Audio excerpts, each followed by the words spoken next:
के अंदर उनका रास्ता बंद है, दीवार है, ना वो टेंडर में है, ना किसी क्लॉज में। ठेकेदार अपनी मर्जी से ही कर रहा था किसी के कहने पे।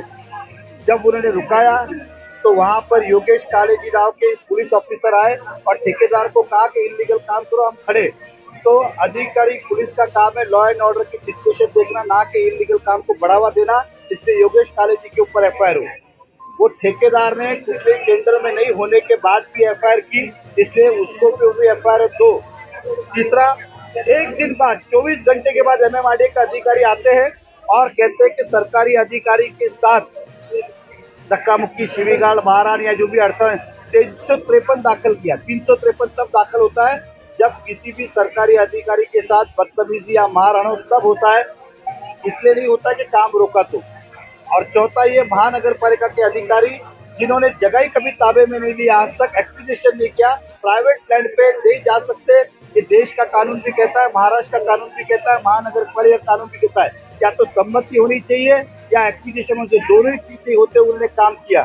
पांचवा, जिस आयो ने इन्वेस्टिगेशन ऑफिसर ने, जैसे लगता है कि उसका जवाई आया है, उनको बिठाया, चाय पिलाया और किसी तरह के पेपर नहीं मांगा, किसी तरह की जानकारी नहीं ली, सीधा एफआईआर कर दिया। इसलिए पांचों के ऊपर एफआईआर हो, उसके बाद पुलिस दोनों एफआईआर पे इन्वेस्टिगेशन करे, हमारी भी और उनकी भी, और उसके बाद योग्य निर्णय ले। ये हमारा माजरा ऐसा है, एक ही आदमी के पीछे पड़ना, इसका मतलब क्या है? इसके पीछे कौन है? पुलिस किसके दबाव में आ रही है? ये क्वेश्चन मार्क है। क्योंकि आज जिसकी जगह है, अगर मैं मेरे जगह पर हूँ और आप मुझे खींच के बाहर निकालोगे तो मैं क्या उसका विरोध नहीं करूँगा? करूँगा ही ना। तो विरोध करने के, मैंने विरोध कैसा किया समझो। ये अरविंद की बात कर रहा हूँ, मेरी बात नहीं कर रहा हूँ, अरविंद शेट्टी की बात कर रहा हूँ। आज मैं अरविंद शेट्टी के लिए आया हूँ। वो एक अच्छा एक बिजनेसमैन है। जब आप इस तरह से करोगे कि पुलिस स्टेशन में आके कोई भी आके एफआईआर करेगा तब एफआईआर ले लोगे, ये गलत बात हुआ।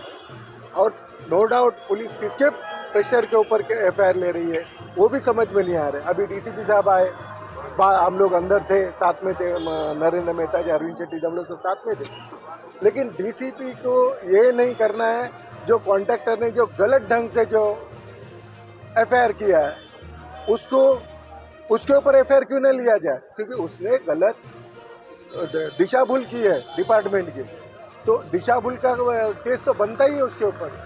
तो ये किसका ये है? आज डीसीपी साहब आने के बाद भी अगर निर्णय नहीं होता है तो ये बहुत गलत बात है। ये गलत, ये हमेशा मीरा रोड पुलिस स्टेशन के अंतर्गत क्यों ऐसा होता है?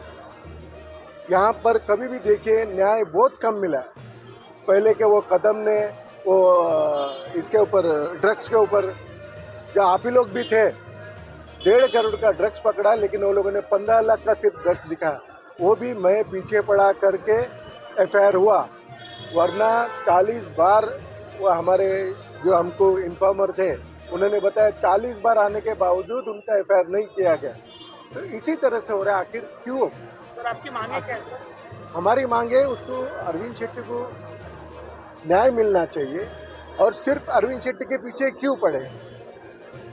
अगर आपको कायदा कानून की बात करते हो तो उन पुलिस को काम करने के लिए बहुत सारा काम है।